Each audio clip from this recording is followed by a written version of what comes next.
పశ్చిమాసియాలో యుద్ధం కారణంగా దేశంలో పెట్రోల్ నిల్వలు తగ్గిపోతున్నాయని వదంతులతో ఉమ్మడి ఆదిలాబాద్ జిల్లాలోని వాహనదారులు బంకుల దగ్గర క్యూ కడుతున్నారు.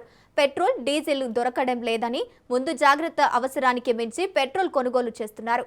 దీంతో పెట్రోల్ కొరత ఏర్పడి బంకుల వద్ద ఆందోళనకర వాతావరణం ఏర్పడుతోంది. ఉమ్మడి ఆదిలాబాద్ జిల్లాలో పరిస్థితిని మా ఆదిలాబాద్ ప్రతినిధి శ్రీనివాస్ అందిస్తారు. పశ్చిమాశయంలో యుద్ధంలో జరగడం వల్ల క్రమక్రమంగా భారతదేశంలో ఉన్న గ్యాస్ పెట్రోల్ పైన ప్రభావం చూపిస్తున్నట్టు మనకు కనిపిస్తుంది. రాష్ట్రంలోతో పాటు నిర్మల్ జిల్లా, ఆదిలాబాద్ జిల్లాలో మొత్తం పెట్రోల్ బంకుల్లో పెట్రోల్ కోసం వినియోగదారులు క్యూ కడుతున్న పరిస్థితి మనకు కనిపిస్తుంది. ఇక్కడ మనము నిర్మల్ జిల్లా కేంద్రంలో ఉన్నాం. ఆదిలాబాద్ జిల్లాలో ఈ పెట్రోల్ బంకులో మన క్యూ ఎంతో పెద్దగా ఉన్నది.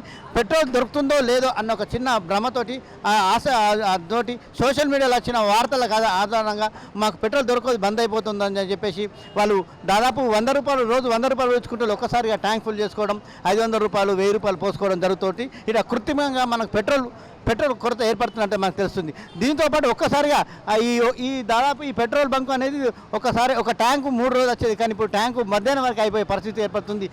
కేంద్ర ప్రభుత్వం చెప్పినట్లు 70 రోజుల వరకు నిల్వలు ఉన్నాయని చెప్పినా కానీ ఈ సోషల్ మీడియాలో వచ్చిన వార్తలకు అనుగుణంగా ఇక్కడ అందరూ భయభ్రాంతులకు గురై గత రాత్రి నుంచే బైన్సాపట్టణంలో రాత్రి నుంచే పెట్రోల్ బంక్ దగ్గర క్యూ కట్టడం జరిగి పెట్రోల్ అయిపోతుందన్న వార్తలు రావడంతో ఇది ప్రభావం మనకు చూపిస్తుంది.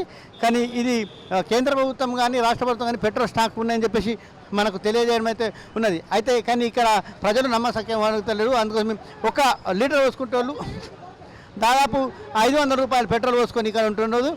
మనకు చెప్పినా కానీ వీళ్ళు భయభ్రాంతులకు గురై, అంతేకాకుండా ఒక్కసారిగా కృత్రిమ బ్లాక్ చేయడంతో వాళ్ళు బయట ఇప్పుడు గ్యాస్ సిలిండర్ అనేది 1000 రూపాయలకు వచ్చేదాన్ని ఇప్పుడు కృత్రిమంగా బ్లాక్ చేసి 3000 రూపాయలకు అమ్ముతున్నారు. అదేవిధంగా ఈ లీటర్ పెట్రోల్ను 8 రూపాయల పెట్రోల్ను 200 రూపాయలకు అమ్ముతారన్న ఒక భ్రమతోటి దాంతో ఈ విధంగా చేస్తున్నారని చెప్తే ఇది ఇక్కడ స్టాకులు అయితే ఫుల్ అని చెప్పేసి ఇక్కడ పెట్రోల్ బంక్ నిర్వాహకులు చెప్తున్నారు. మనం ఇది ఇప్పుడు నిర్మల్ జిల్లాలోని పోలీస్ పెట్రోల్ బంక్ కాడ ఉన్నాం. వీళ్ళకి ఇంకా ట్యాంక్ కూడా ఆల్రెడీ రిజర్వ్ చేసి ఉన్నది. ట్యాంక్ ఫుల్ ఉన్నది. కాకపోతే ట్యాంక్ వచ్చిందని దాన్ని పట్టించుకోకపోవడంతో వీళ్ళు ఇంకా ప్రజలు అయిపోతానంటే ఎక్కువ ఉపయోగించుకుంటే మనకి ఇలా కృత్రిమ కొరత ఏర్పడుతుంది మనకి కనిపిస్తుంది. ఇది ఇక్కడ ఉన్న పరిస్థితి. కెమెరామ్యాన్ సురేష్, శ్రీనివాస్, రాజ్ న్యూస్, నిర్మల్ నుండి.